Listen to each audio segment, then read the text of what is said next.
So, when I sell pizzas, I started out selling 12-inch pizzas.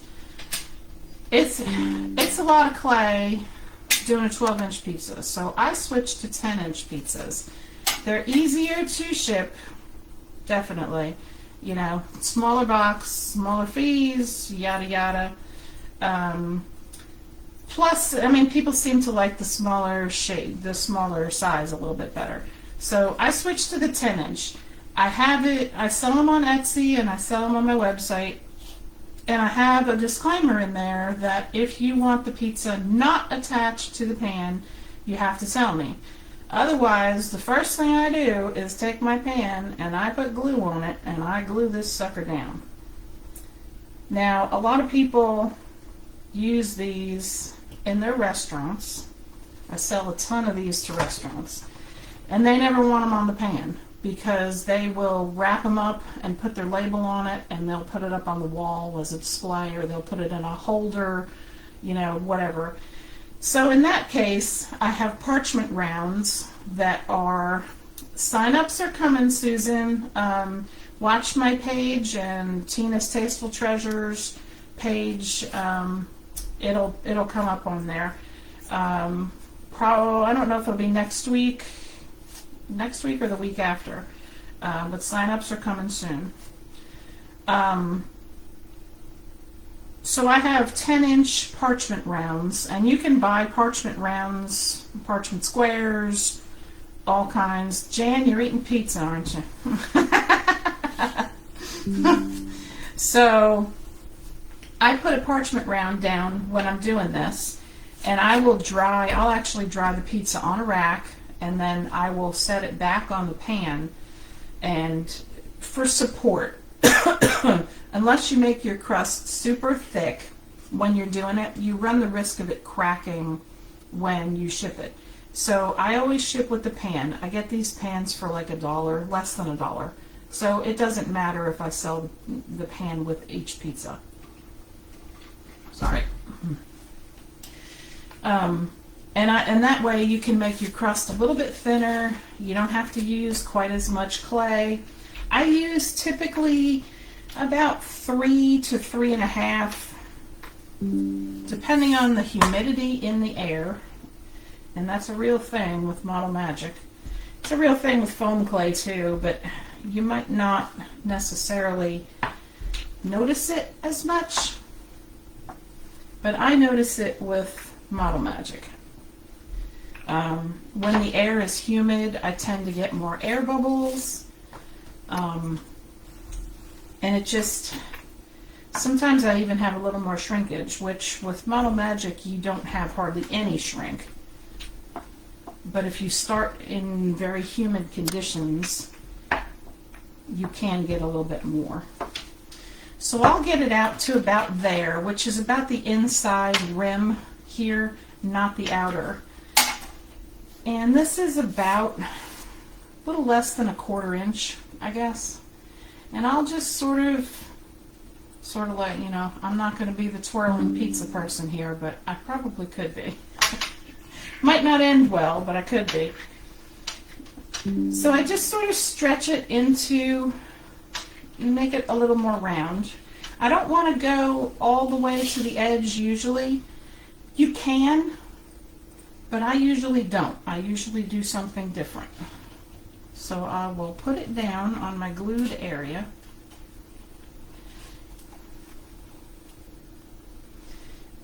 And then I'll just make sure that I press it pretty decently. And I usually leave a little bit of space there on the outer rim because I'm going to make, yeah, I hate that shrinkage. Hey, Cece. I leave probably about a 1/2 inch, I guess, around the outer piece here. And I just make sure that I get it all pressed down and there's no air between my clay and the glue and the whole 9 yards.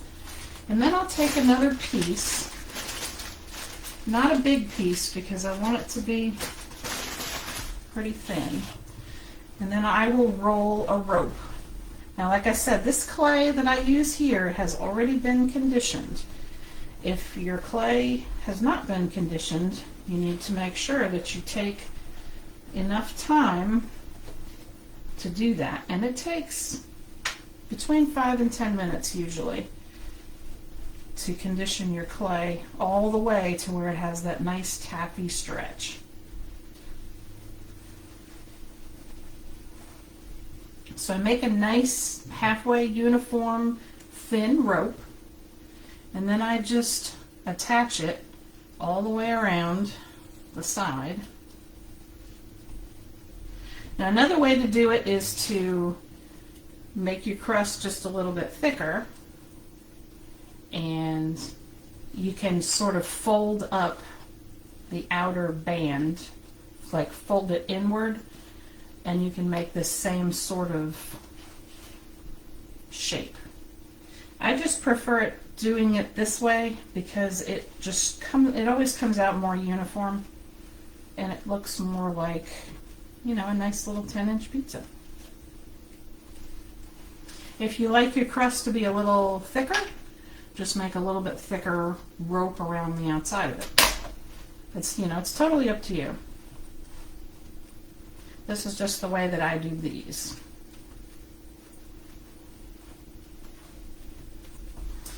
So to make a slice, and I actually didn't set one of these up ahead of time. Now you can make your slice any size slice you want. If you want to make a larger slice, or if you want to make a slice that looks like it came from the 10-inch pizza, either way, you have to decide how big you want your slice. But they're not hard to form. You actually can do a slice of pie as a pie crust in a very similar manner. You just do the back crust a little different for a pie than you do your pizza. Now I usually always start, no matter what I do, I always start by pressing out sort of a ball, or an egg, or whatever you want to do. And I do that to expel the air out of here, because air bubbles in the clay means cracking, and you don't want cracking. You don't want to go through all the work of creating something beautiful just to have it dry and crack because you had this elusive air bubble in there. The more you press down on the clay, the more the air bubbles will come out. And you'll be able to see it, you know, after you kind of squash it into this little patty, you'll be able to see if you've got some air in there. And you can feel it too. So if you feel like you do, keep squashing. So I will take that, this out of the way. I will take that and I will roll that out. Now for pie slices, you're definitely going to want to keep it a little bit thicker, because you're not going to necessarily have this pan behind you. You're going to have it on a plate or something, but it's going to be free form. It's not going to be glued to anything. So if you have a straight kind of cutter, you can use a big knife, like a Santoku knife. You can use a scraper like this. You can use one of the big long icing scrapers, whatever you need to do. You can kind of imagine you're a pizza slice.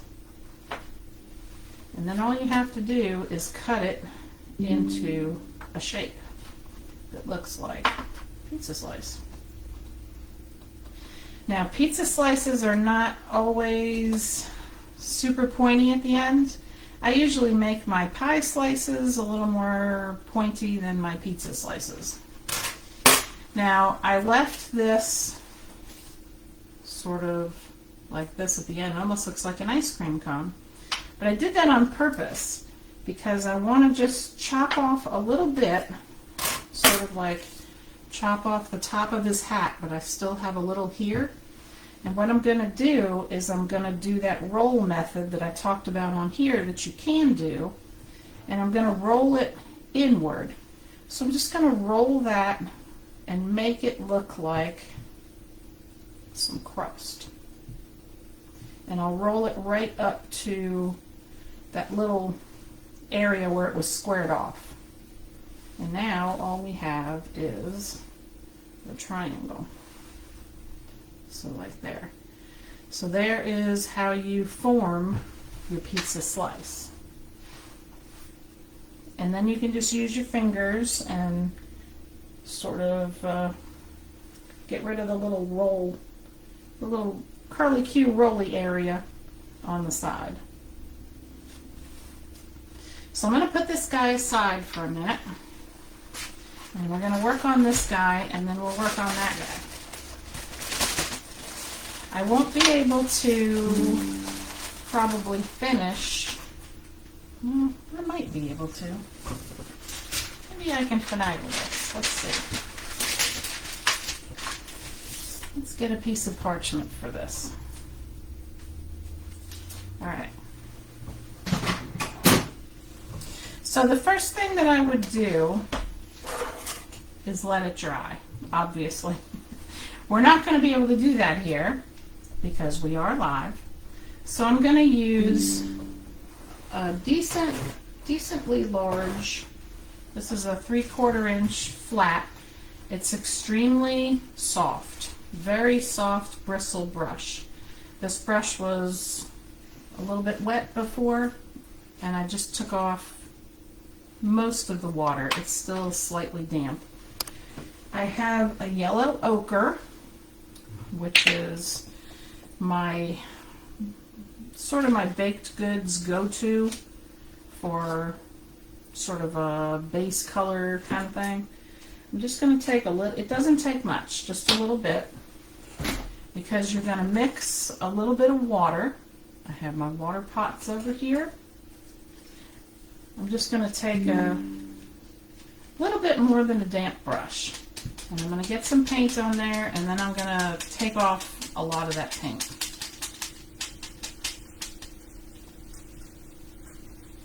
I'm just going to leave a little bit on there. So what you're going to do for the single piece is you're just going to go along very, very lightly on the side, like so. Hi, Lisa. You're totally fine. We are just messing with pizza, and I've been yammering on. You didn't miss anything but me yammering on. I'm just going over this very lightly. Now, it's kind of acting like real pizza. It's sort of... I'm not going to worry about the middle.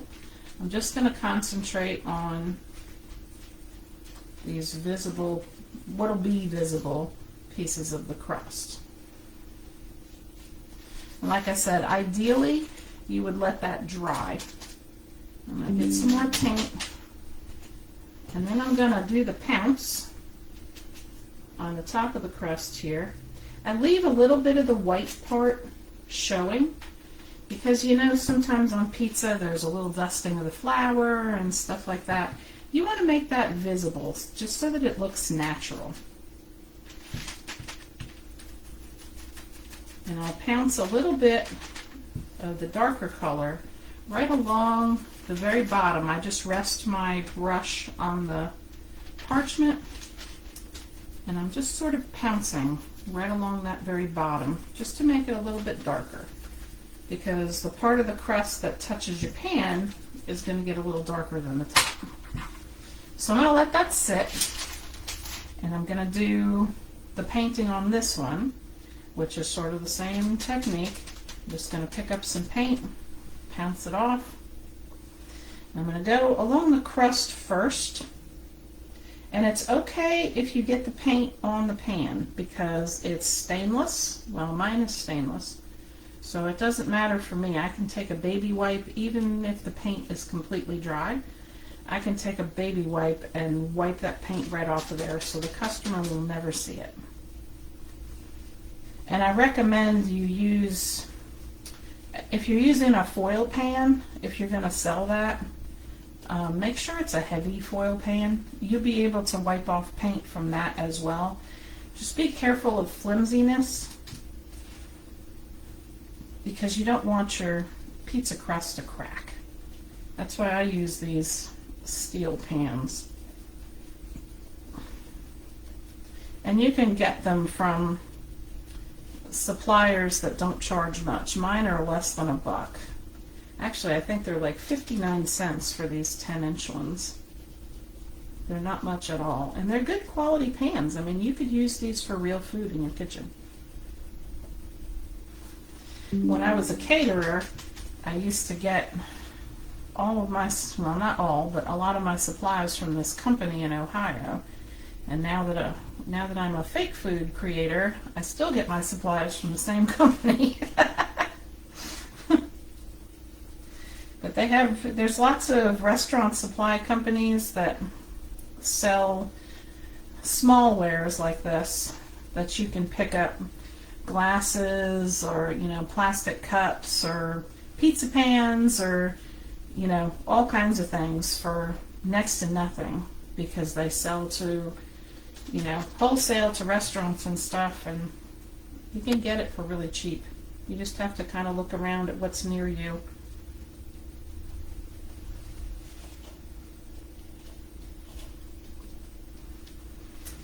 Alright, so I don't have too much paint on the pan, but like I said, I will wipe that off in the end.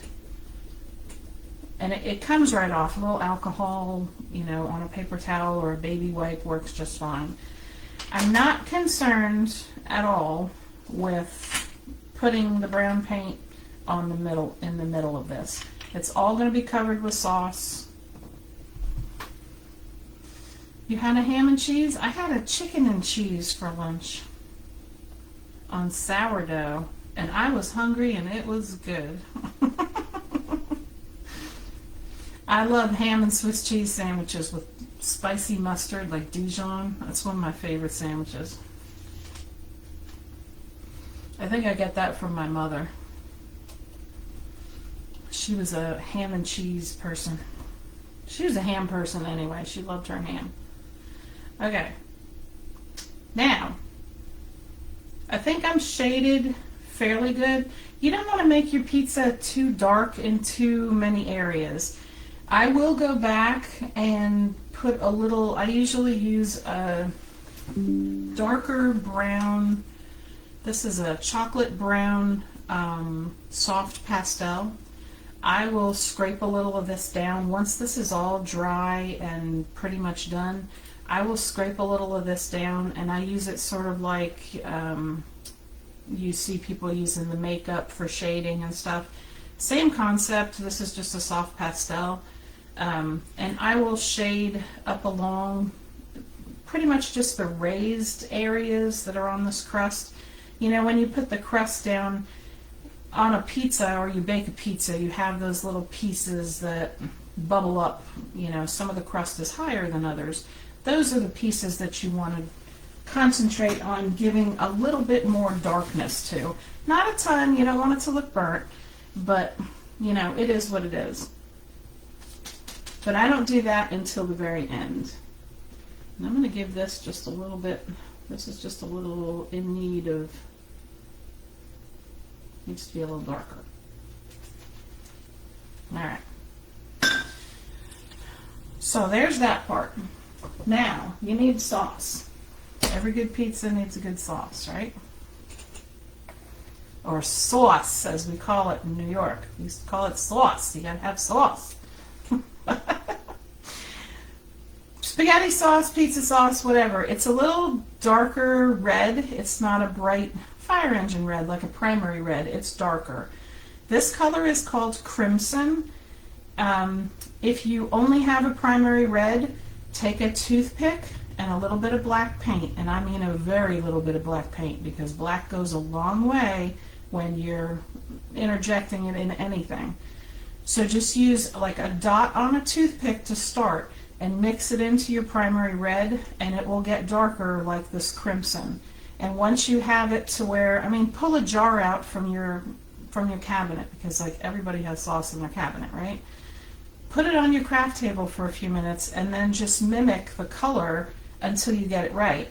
And then you'll know, and then write it down what you did, and you'll know how to make your perfect sauce color every time. Now because I make so many of these pizzas, I kind of have it. So what I do is I take, it's about a half an ounce per pizza. I make my sauce layer a little thicker. It provides a little more stability in the crust part itself, which is very helpful if you're doing just a standalone slice and you don't have it pasted to the board. So I typically do this with all the pizzas, whether they're glued to the board or not. I just do it. So I take, it's probably like a heaping tablespoon if you want to measure it out that way. And then I do about an equal part of a gloss Mod Podge. And I use the gloss because sauce is gloss. You got a good sauce, you got some good gloss. And any of you Italians out there will know what I'm talking about.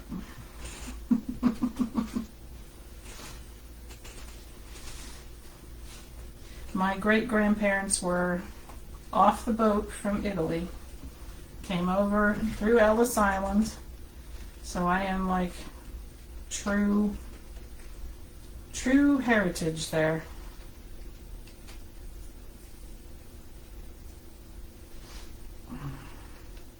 All right, so get that all stirred in really well. Your gloss Mod Podge and your sauce-like paint.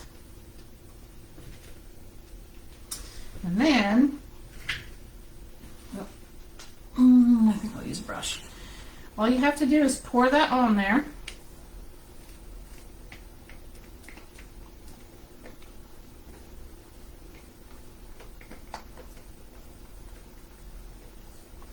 Hey, Jenna. That's twice today I've seen you. Where did I see you before? Oh, I saw you on Jess's live, didn't I? It's like, where did I see her before? All right. So I'm going to take my soft brush. And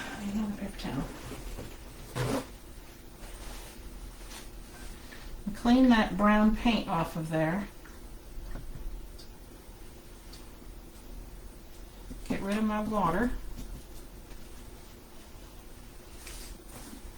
Now, I put it all in the middle, but I'm going to take it and I'm just going to spread it out all toward the sides, all the way around, kind of like I'm making a big red flower.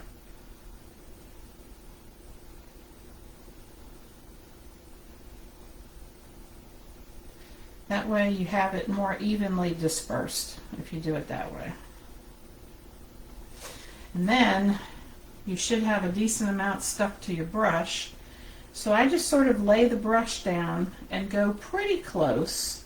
Sometimes I'll touch where the roll comes around, but I do definitely try to leave some of the brown on the crust showing in different areas. I don't go up to that roll all the way around. Because usually when the pizza maker puts the sauce on, they take their ladle and they just do like this, sort of haphazardly all the way from the middle all the way up to the sides. So they don't always get it all the way up to that crust point. So I put it up in some areas and not others. You want them to be able to see that nice brown crust under there in some places. Now here is where I'm going to have to switch pizzas, because this, I usually put it under a fan. You can let it dry naturally. It usually takes overnight, but if you put it under a fan, you'll have it dry in just a couple of hours. Because I made one this morning and voila, it was under the fan and it's dry. So I'm going to put that one aside. I'm going to get the one that's dry. And I'm going to put the rest of this sauce, I don't know if I'm going to have enough. I'm probably going to have to get a little more for my slice. Let me get my cup back out of the garbage. Now you want to run your sauce a little bit over the sides on your slice. On both sides. And not like all the way down on the sides, but it sort of lends to the realism if you run it over a little bit here and there. Alright, let me see if I have, I might be able to scrape a little more out of my cup. I forgot to do a little extra for my slice.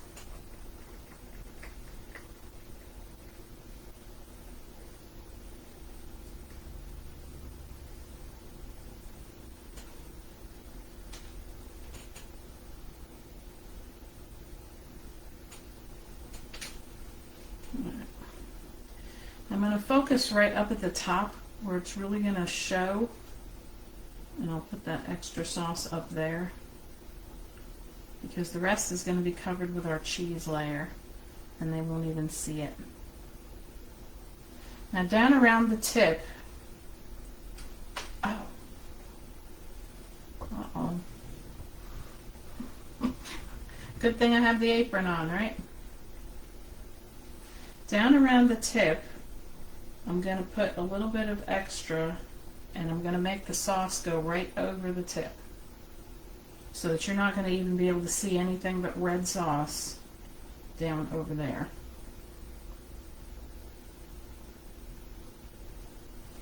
Alright, I think that about has it.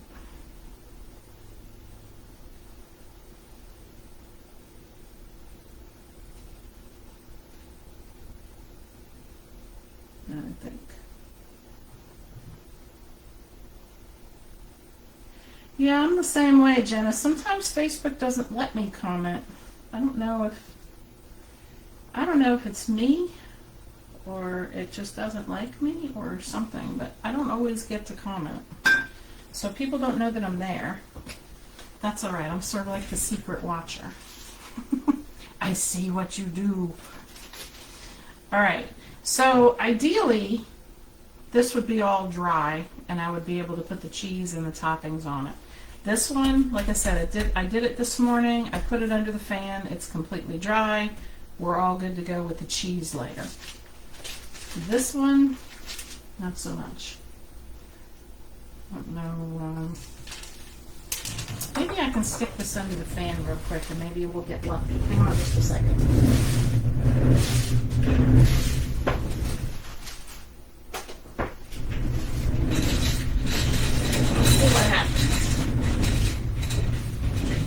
So for the cheese layer, I usually have a bigger cup. I have to use two. I use the silicone glue for the cheese layer on the pizza.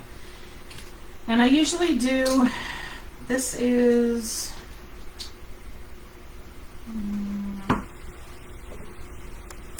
what is this? This is like 3.5 ounces in these. My silicone glue got stuck to the box, so before I mix that up, I'm going to go ahead and make some toppings. Now, my Supreme pizzas have meat, which I call sausage, but I guess it could be like hamburger too, I don't know. But I say sausage, pepperoni, green pepper, black olive,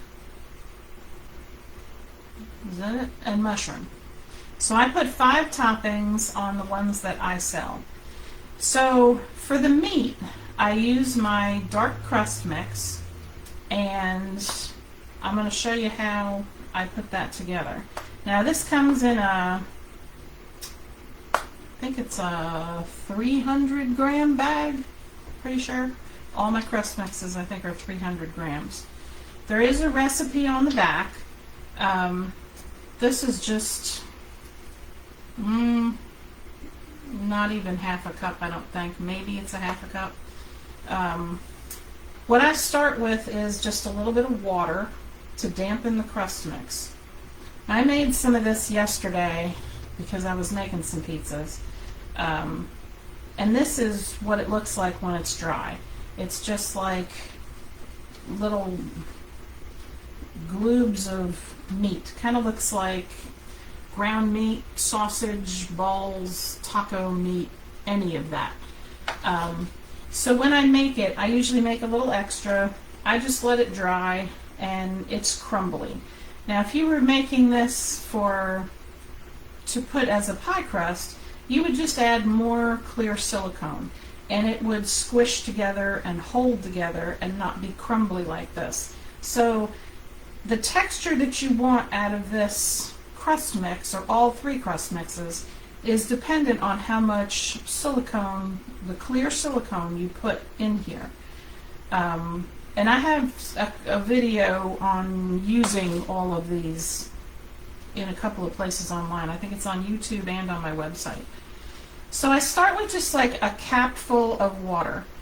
In this, it's about half a cup, I guess. All I want to do is moisten.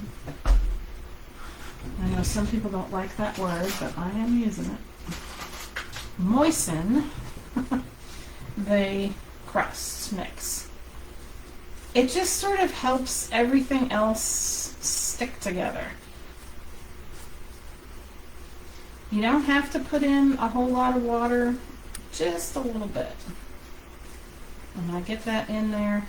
It also helps with the dust factor when you're putting everything else in. Typically, I recommend that you wear a mask when you're working with any dusty, you're working with plaster of Paris, or you're working with the crust mix, or anything dusty like that. You don't want to breathe this stuff in.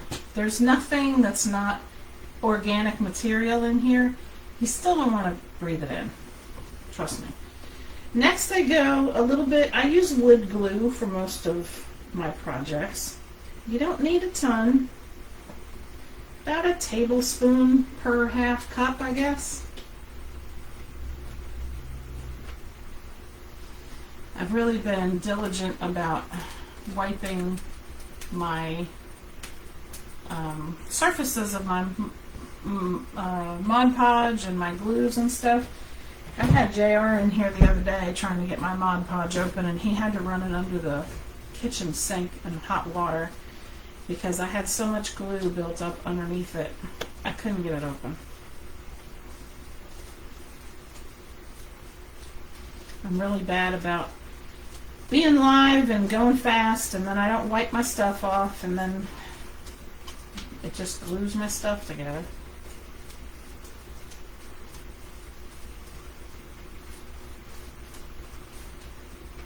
I'm going to need a little bit more, so maybe 2 tablespoons.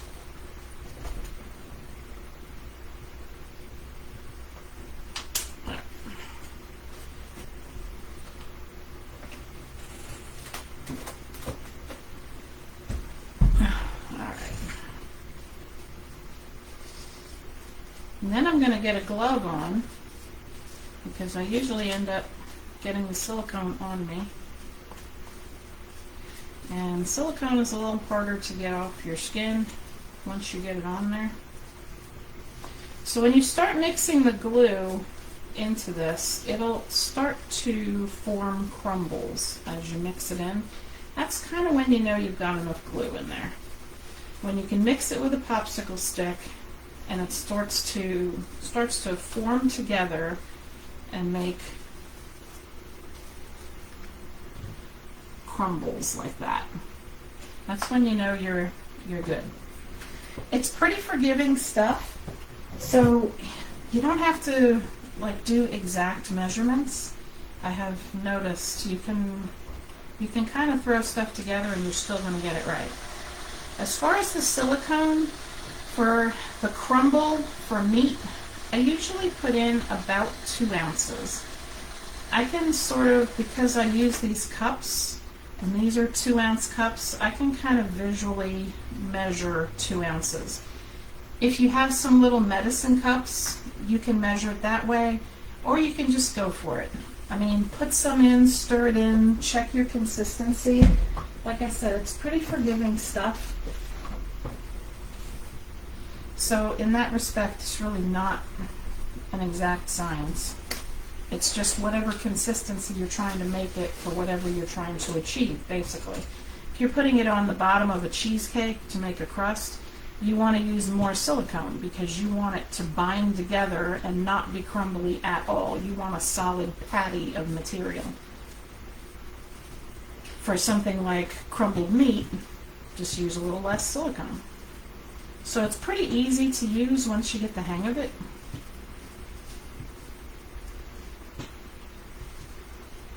And I just use this popsicle stick to sort of get it in there. You can use your fingers. I do that a lot because I'm impatient with the popsicle stick and it annoys me. But then you get all kinds of stuff stuck to your gloves.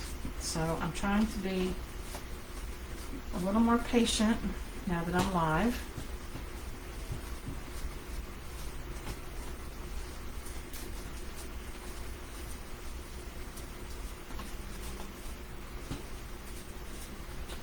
I'm blobbing it all out on the desk here. Get that back in the bowl.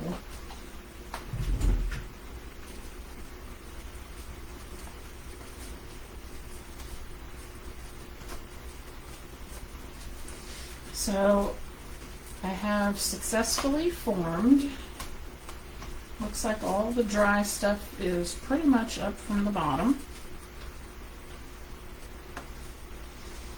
And I have successfully formed.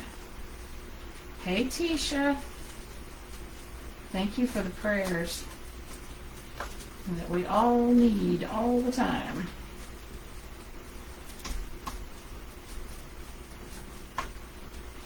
Ooh, it got hot in here all of a sudden. I hope I didn't leave that door open back there. It was so cool here this morning. It was in the 50s. It felt great. All right. So I have my crumbly crumblies all in there. So now I'm going to make some more toppings. Now, I'm not going to put the cheese on until I have made the toppings, because when I make the cheese, the melty cheese topping out of the silicone glue. When I spread the silicone glue all over, hey Carol, all over the sauce layer, it'll be wet, and I'll have something for all my toppings to stick to, so I won't have to add extra glue later.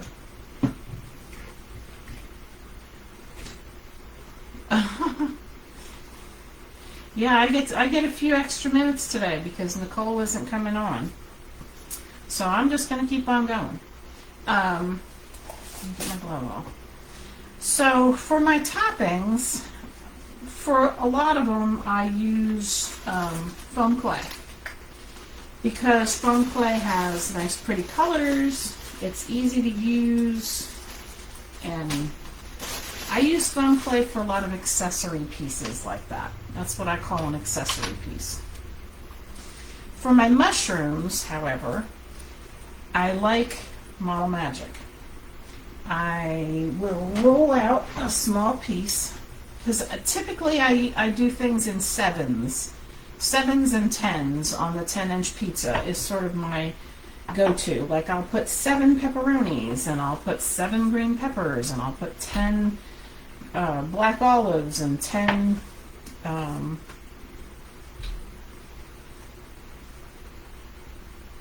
7 mushrooms. Did I say 7 mushrooms? I don't know what I'm saying. So I just roll out a little piece. I make this pretty thin so that it's easy to cut. You know, this is pretty thin. And then I take an X-Acto knife. Now, if you're not good at this, you can maybe print a picture on some cardstock and make yourself a little mushroom-like template. The easiest way, you can just do the cap of the mushroom, or you can do the whole mushroom. Either way is totally fine. If you want to do the whole mushroom, just start with two cuts with a little bit in the middle, and then you're just going to make like a little tree looking thing on the top. So when I pull this clay away and pull the mushroom out, it looks like that. So that is easy peasy how to make a mushroom. If you just want to make the mushroom tops, because sometimes you don't get the stem on a pizza, you make something that kind of resembles a jelly bean. or a kidney shape. I guess I could say that. And then when you pull it off, you can just reshape it with your finger. Sort of like that. It's sort of like the top of a mushroom. You can do them either way. I actually do both for my pizzas. I'll do usually like 3 of each, or 3 tops and 4 whole mushrooms. Thank you, Carol. That is a pretty inexpensive storage system found on Amazon. It's less than $100. I think it's like $85. I actually have 3 or 2. No, there's 2. There's 2 of them side by side. They're like big dressers, and they have very heavy fabric drawers that pull out. I love them. They store so much stuff. But it was a very inexpensive fix to my storage dilemma. I'm glad I found them. But they have them on sale all the time. They have different ways that you can put them together. They have different ones. So I'm just going to make a couple of the mushroom tops, and then I'm just going to make a couple of regular mushrooms. It's just like making a funny, like when you made a tree when you were in elementary school. You know, you made a little stem on the bottom and then you just drew like a half circle on the top of it. It's just an easy way to make a mushroom. And you know, mushrooms when they're cooked and they're on a pizza, they don't look like, I mean, it's just like a piece of a mushroom. So anything really works for this. And if you don't like mushrooms, you don't have to put them on your pizza. Sometimes people ask me for just, you know, they're like, I just want a pepperoni pizza, or I just want a cheese pizza. And that's, I mean, I do lots of special orders. They don't bother me. I'm kind of like Burger King. Special orders don't upset us. I have a couple of customers, though, that they really get on my nerves with their special orders. They're very demanding. And they happen to be food photographers, and they think that they are the only customer that I have, and I need to drop everything and do it exactly the way that they want it. And they want it now. My craft space is anything but organized. I have stuff everywhere. If I was to give you a tour, you would be like, oh my gosh. Which is what JR says most days when he comes home. It's like, why is that in here? Between the 2 businesses, our entire house is nothing but business. And it gets on his nerves really bad. It doesn't bother me because I'm kind of a pack rat anyway. But he's like, I wish we had just like a part of the house that's just house and not business. It's like, well, there's that. Okay, so now that I have these little, I know you can't see them very well. I need to get some more parchment up here so you can see it a little better. All I do with these mushrooms, because it has a great background color for a mushroom, but mushrooms have that little grayish brown tinge around it, I guess I could say. So I take a very tiny brush and let's see. Let me find it. A little bit of black paint. I usually mix up a gray, but I'm not going to do it just for, because I usually do a lot of pizzas at one time when I do these.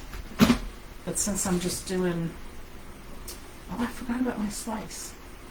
I need mushrooms for my slice.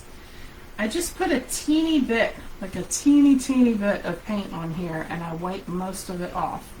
Now, when you're painting the mushroom, and I don't know if you can see this, let me put it down here. I will just do a little like dry brush underneath your tree branches. And I'll take my finger and I will smudge inward. And then I'll put it down around the bottom of the stem, and I take my finger again and I smudge, and then I just take a little bit on the top and smudge. So it sort of makes like this realistic little dirty mushroom thing, for lack of a better term. So I do that with each one. And I'm not one to worry about getting my fingers all dirty and all that. So I usually do them pretty quick. And I just sort of smudge it around. I think JR knew I was talking about him because he just tried to call me. He's probably thinking that I'm done with my live, which I forgot to tell him that I would be on longer. Maybe he'll look. Maybe he'll pop on here. Either that or he's going to think I've fallen and I can't get up. Alright, so there's some mushrooms. Yeah, it looks just like the ones in the can. And that, I mean, most of the... I got messy. Most of the pizza places nowadays just use canned mushrooms. I mean, they don't go sauteing the real thing and all that. Some of them even put raw mushrooms on, which I'm not a big... I love mushrooms, but I don't like raw mushrooms at all. They have to be cooked. So, yeah, there's that. When we make homemade pizza, I prefer to use... JR likes the ones out of the can, but I prefer to saute my own. I think it tastes better. That's a whole different subject, though. So, we need some pepperoni. So we need some red clay. Now, pepperoni is not this red, for sure. So what do you think we're going to do to tone it down and make it look more like pepperoni? Yes, we're going to paint it, but first we're going to mix it with some brown clay. I have a couple of different colors in this bag, but I'm going to go for the darker one. It's this I think is Annie's Treasures Dark Mocha. Now, if you have a chocolate clay, it works just fine. If you have black paint, it'll work just fine. Just use a very tiny bit. Now, when you put paint in foam clay, it really changes the texture, so you have to be careful. That's why I like using the foam clay in the colors that they are, and just mixing the colors to make other colors. And I found if you add some lighter brown, but darker brown works too. I mean, either one is just fine. It just changes this into a more muted, more pepperoni base-like substance. And then all I do is take small pieces, probably 3/4 of an inch maybe, and I just press them. And I press them usually a little bigger than I think a pepperoni is going to be, because it's foam clay and it's going to shrink a little. So I usually make them probably about 2 inches around, and I just lay them out. Now, like I said, I make, for these 10-inch pizzas, I put 7 on the pizza. And that's, you can put more than that. If you're making just a pepperoni pizza, definitely put more than that. And you can make it your own, or however you like pizza. Or if you're making it, this would be like a really cute gift for somebody who really likes pizza. I know some people who really like pizza, and I could see giving this as a gift. You can actually, if you adhere it to these cans, you can put the hooks on the back and make this into a wall hanging pretty easily. And I think it would be super cute to give as a Christmas present. I mean, that would be a great Christmas present. Who would think of getting a wall hanging pizza for Christmas? I mean, this is just fun stuff. It's not like you have to do this as a business. You can do this as just like fun time. This is just fun stuff. Pizza tree ornaments. Look at that. That's perfect. You can make little mini pizzas. That's adorable. Adorable idea. I love that. For the college kid, I mean, that would be such a cute gift for a college kid. Dorm room decor. All right, so there's 7 for the big pizza. We'll probably put maybe 2 on the slice. So I'll make an extra 2. That's a little small.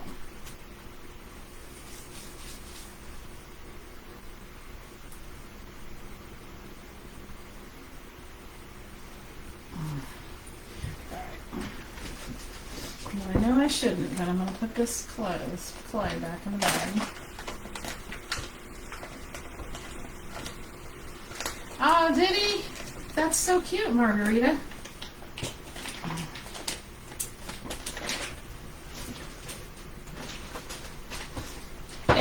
It's a pretty easy craft. I guess it's a great craft for kids because you sort of have the pan to model it and do all that kind of stuff. So that's pretty neat. It's a neat idea. I love the tree ornament thing. I think that's adorable. All right, so for the green peppers, we need some green clay. This one is Annie's Treasures. It's just a basic sort of grass green, I guess, leaf green. Decent green pepper green. Now you can make your green peppers little squares, like if they were chopping green peppers and putting them on there. I like to make mine squigglies. I love green pepper. I love extra green pepper on my pizza. So, did you send me the picture? I'll have to look back.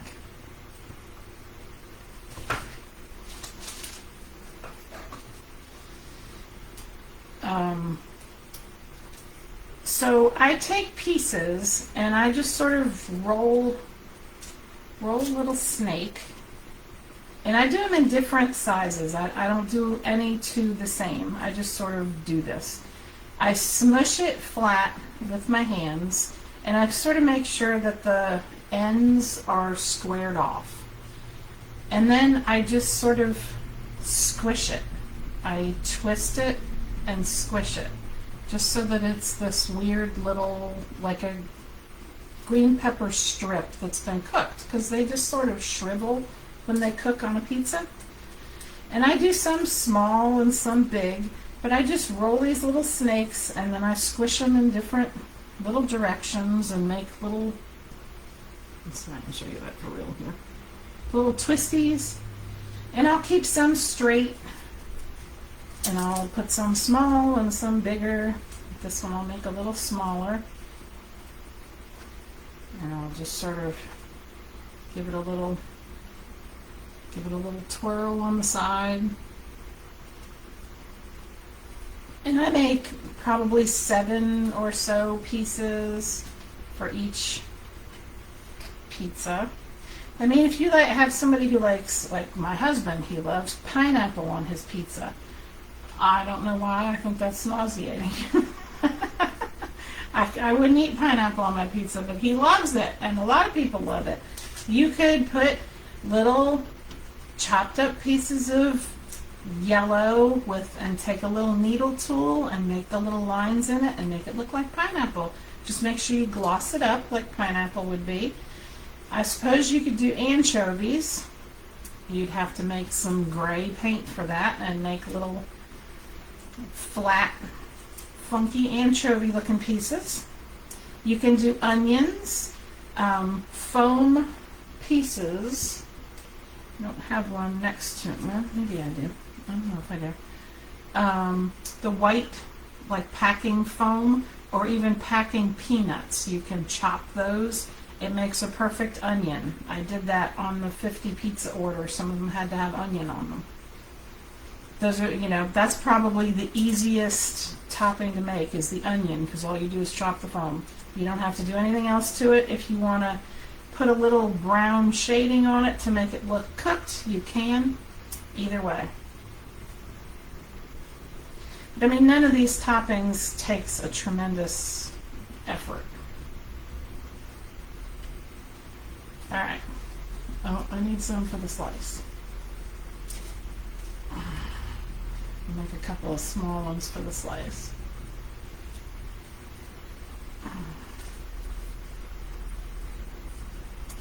And then we just have to make our olives, and we're ready to make the cheese and assemble.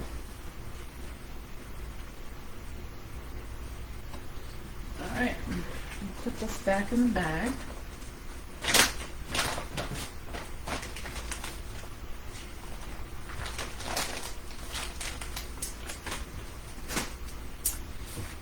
Olives, take black paint,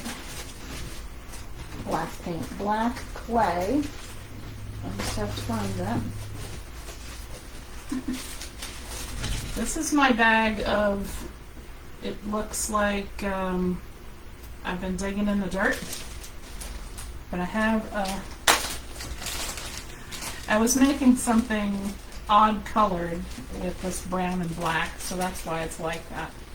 But I have a wad of the black on the side that I just keep pulling off of to make little olives. Because it doesn't take much to do the olives.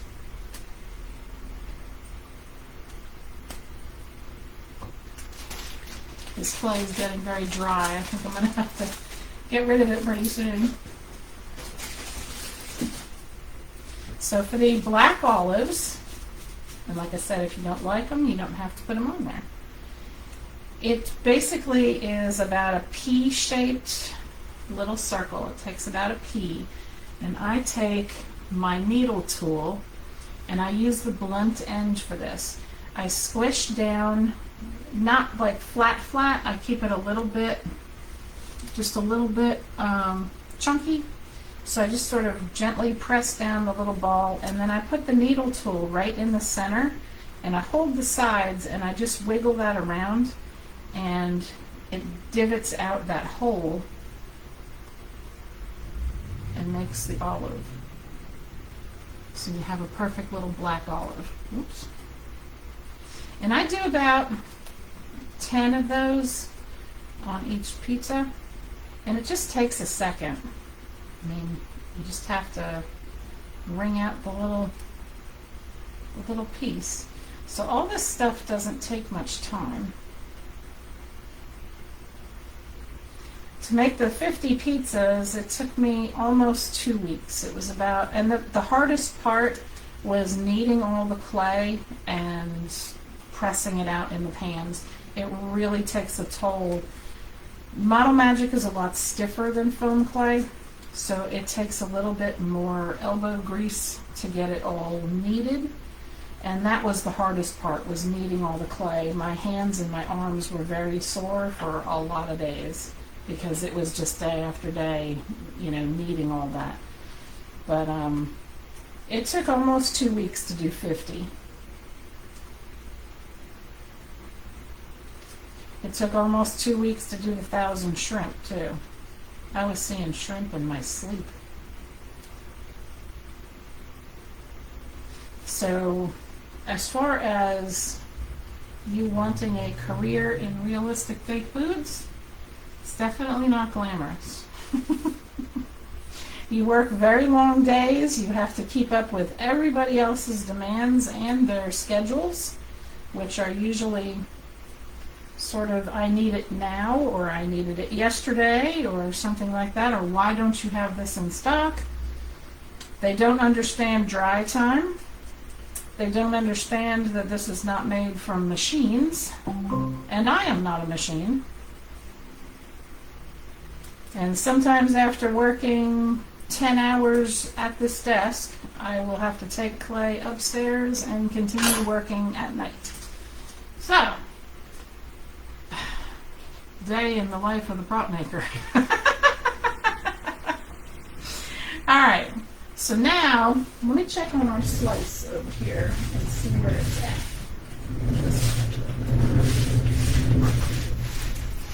You might be okay to go here. I think this is probably dry enough. We'll be able to finish this one too. So that's good. Alright, so I'm going to start with the big pie. Do they call it a pie where you live? I know anybody who lives in New York and New Jersey and Chicago, they call it a pie. Anywhere else, it's usually just a pizza. But where I grew up, it was a pie.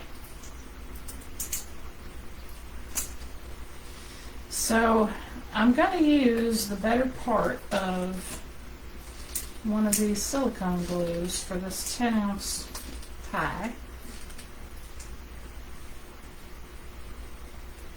Probably about 3 ounces, I guess. But I typically will zhuzh up the cheese just a little bit. I need a little white paint, and I need, this is called Milky White. It's from Master's Touch. You can get that at Hobby Lobby. The Milky White is just slightly off-white. You could use an ivory as well. I like to shade the cheese afterwards. I don't put too much Milky White in, just a little bit. And let me stick.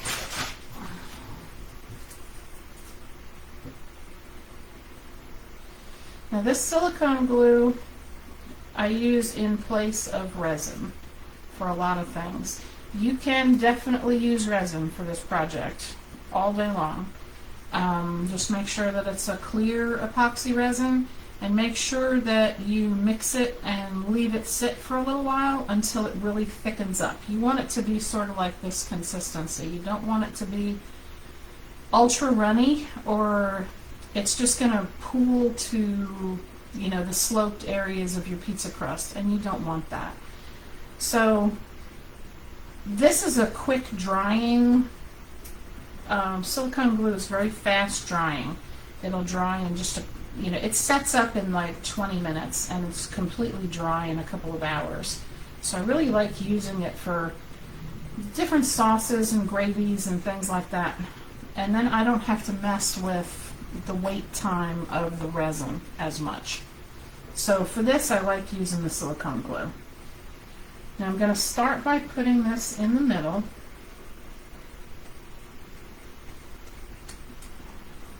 You have to work kind of fast with this because, like I said, you only have about a 20 minute working window to get this on there.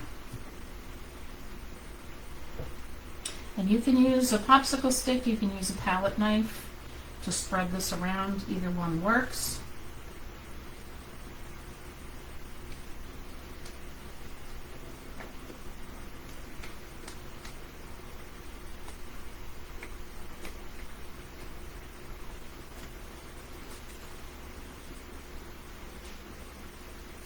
I think I'm going to grab my palette knife just because it's a little easier for the cornering. You just want to grab it and drag it all up to the edges. You would still want to leave some of the red sauce showing, but you want to get a decent cheese layer on there.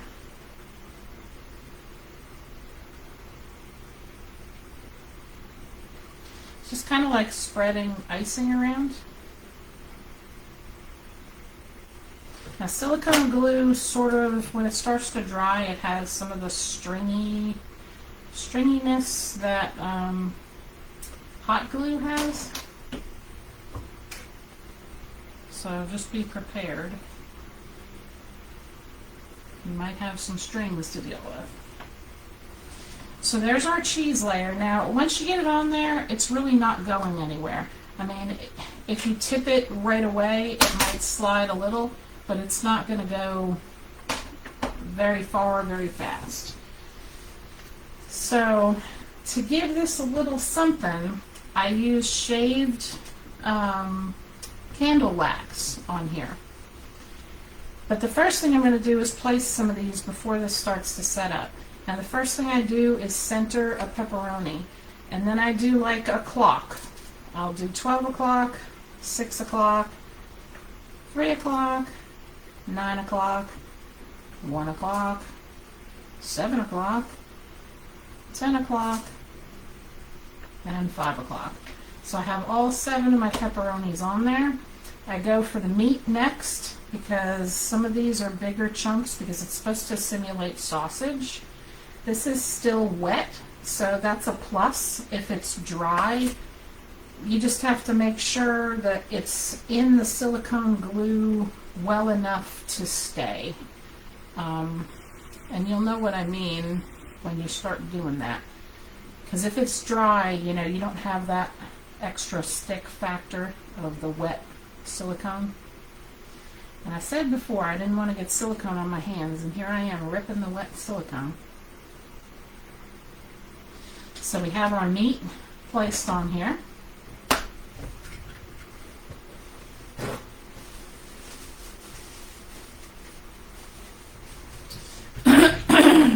Then I usually go in for the mushrooms, and I just sort of, you know, place things to where it makes sense and it's nice looking and it's halfway even.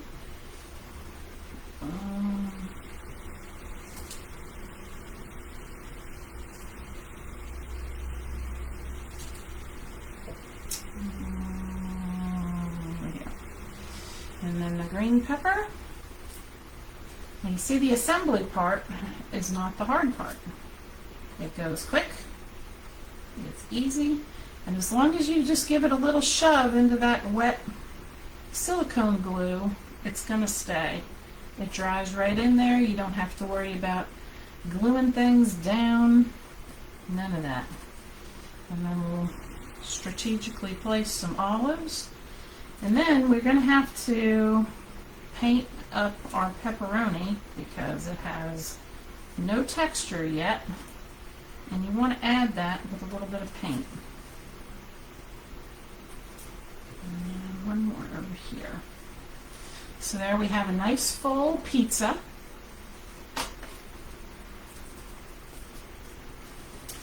And I'm going to give this a little bit of, make it look, the cheese look a little more textured with a little bit of this candle wax that I shredded. I'm just sort of putting it around in the open areas, and I'll give just a little push down. Now I will shade this cheese to where it looks baked. So I'm going to give it a little brown shading as soon as it gets dry enough to paint over the top. And that'll be just a little bit. And like I said, if you want to speed along your process, you can put these under a fan.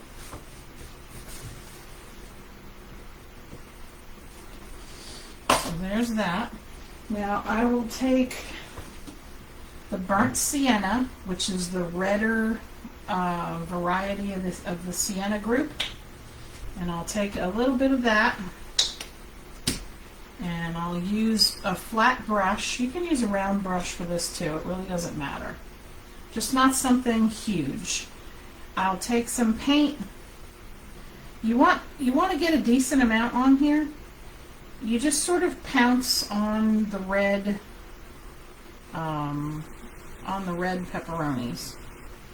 Just pounce that paint right on there, and it looks like a pepperoni. I'll get it as close as I can to the camera when I finish, and you'll see what I mean. But I do this for a lot of fake meats that I do, like summer sausages and stuff, this burnt sienna is a terrific addition to making these little pieces come to life. And it almost adds texture to it.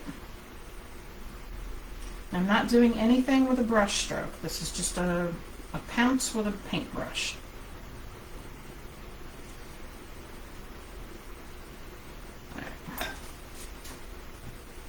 Now, see that?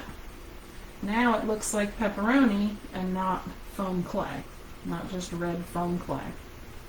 So it really brings it to life. Now the only thing left to do is to shade that cheese. And I do that with the other sienna, which is the browner of the two, which is the raw sienna. And that I will do with an extremely wet solution of this. I really get a lot of water on my brush and I mush it around on my parchment, make a very wet solution, and I just go where the cheese is and sort of shade in there until I get a nice toasty cheese looking pizza. Then after all that is dry, I'll take the extra high shine, the super high shine Mod Podge or the high gloss Krylon acrylic spray, and I'll spray, I don't spray the crust, I just spray the inner workings of the pizza to give it that cooked, shiny, you know, fresh from the pizza house, all ooey gooey kind of look, and the crust stays that nice dry looking, like what it is. So for the slice, I do the same type of thing, but you have to be a little careful with your silicone glue. Let's see if I think I can still use this cup. You have to be a little more careful not to let the silicone glue overflow. I mean, it's not a terrible thing if it does a little bit. It kind of looks like your melty cheese fell over the side. But you don't want to get it to where it's like a messy, doesn't look like a pizza slice anymore. You know, you want to keep it as realistic looking as you can. Which all in all, you know, a yummy piece of pizza, your cheese is going to go over the side. We had one a couple of weeks ago. We couldn't even pick the slices up. They were so... We call it good grease on a pizza. You know it's a good pizza if it's got that good grease. But man, this thing, you couldn't even pick it up. We had to eat it with a fork. It was crazy. It was pretty good, but it was just a little much. They had a little too much good grease on there. That might be enough, but I'm going to see if I can get just... I don't know if this is... I think that one's glued shut and I'm not going to be able to get it open. Alright, let's see what, see the strings. Let's see if I can do that with this.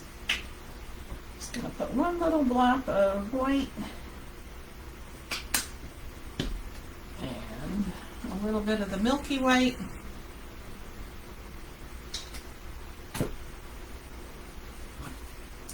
Now I know you're probably thinking, well, how come you don't put the brown paint in there and just color the cheese all brown when you put it on? Because then it won't look shaded. The whole point is to leave parts of the white, because if you look at a pizza from the pizza shop, not all the cheese is brown. Only certain areas of the cheese is brown. So that's what you're trying to mimic. So you don't want to paint your, you don't want to color your cheese all brown, because then it'll just be one color and it'll look funky. So with the slice, you have to be a little more careful and keep it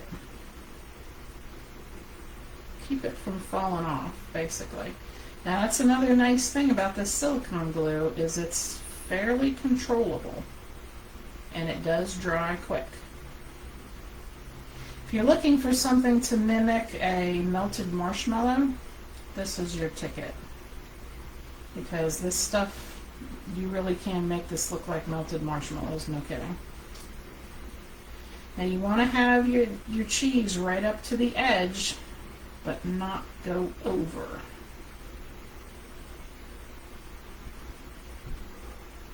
Or not go over a ton anyway. I'm going over a little bit on the sides here, but I think it's not going to be too horrible.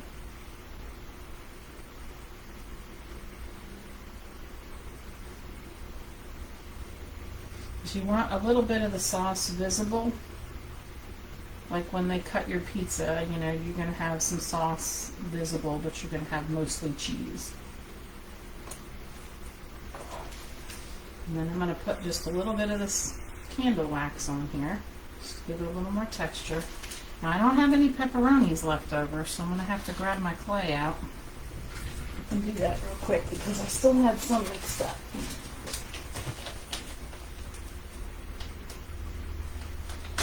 I have 3 little places over here where it's, I just wanted 2 pepperonis. I have 3 little places over here where my cheese is dripping. But I think it'll be alright. So I'm just going to form a couple of pepperonis.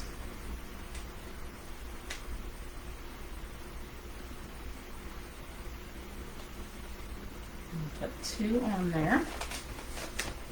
And then I've got some green peppers and some olives, and I still have the meat. And what else did we need? Oh, we needed the mushrooms. Or maybe I won't put mushrooms on the slice. Just put some little sausage on here. Maybe one more in the middle. Put the olives on, and the peppers.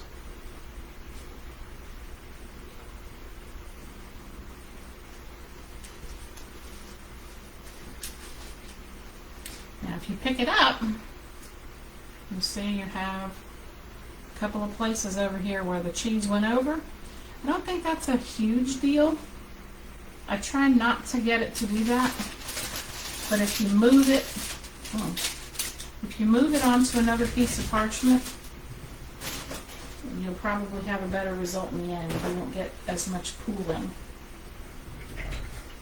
And you can always take your, actually I think that looks okay. I like it. I'm alright with that. So I'm just going to paint my pepperoni here.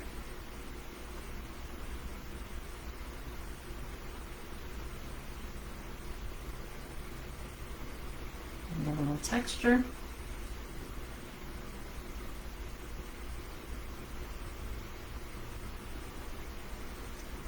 And when you paint this, when your cheese is still wet, your pepperoni sort of sinks in like it's cooked pepperoni, and it's kind of neat looking when it dries.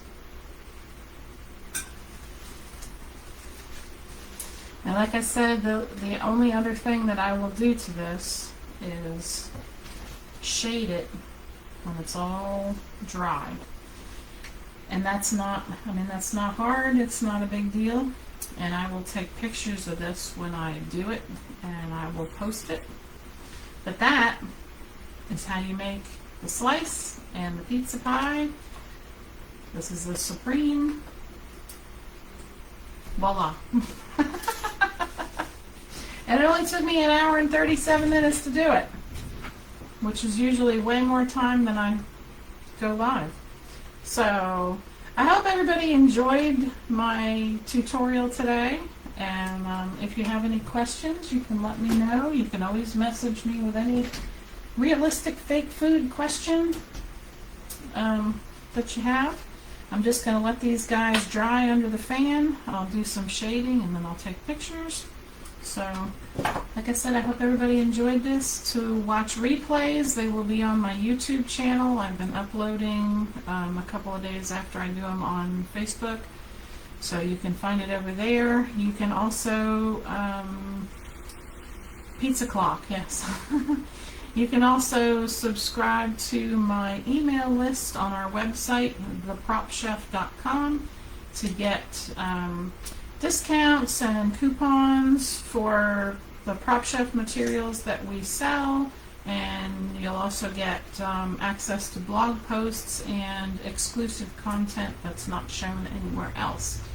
So if you want to do that, go to thepropchef.com and just sign up for the email. It is free, and I don't bombard you with a whole bunch of emails. You get like one a month or something like that,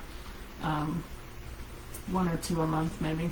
So it's not any big deal. I don't sell your name to anybody. I don't do any of that. It's just my own little personal thing where I can send you coupons or tell you what's on sale, or tell you about upcoming things, you know, that I'm doing or whatever. So if you're interested in that, that's great. You can also subscribe to my YouTube channel if you would. If you are on my Facebook, if you're a Facebook subscriber, if you would subscribe to my YouTube, that would be great. Trying to build my audience over there as well. So I will be back next week. Actually, I'll be back tomorrow with a live sale. Tomorrow morning at 11, I will be live with Live Sales and Crafting Down South for a live sale. So if you're in need of anything there, I'm also introducing the gingerbread crust mix tomorrow morning. So if you're interested in that, you'll get first review. So thank you, Lisa. I appreciate it. I love yours too. Lisa has a terrific website. So I'm going to sign off now. Because I've been on here a long time and I'm starting to babble again. Have a great rest of your day and week, and I will see you again soon. This is Andy saying bye.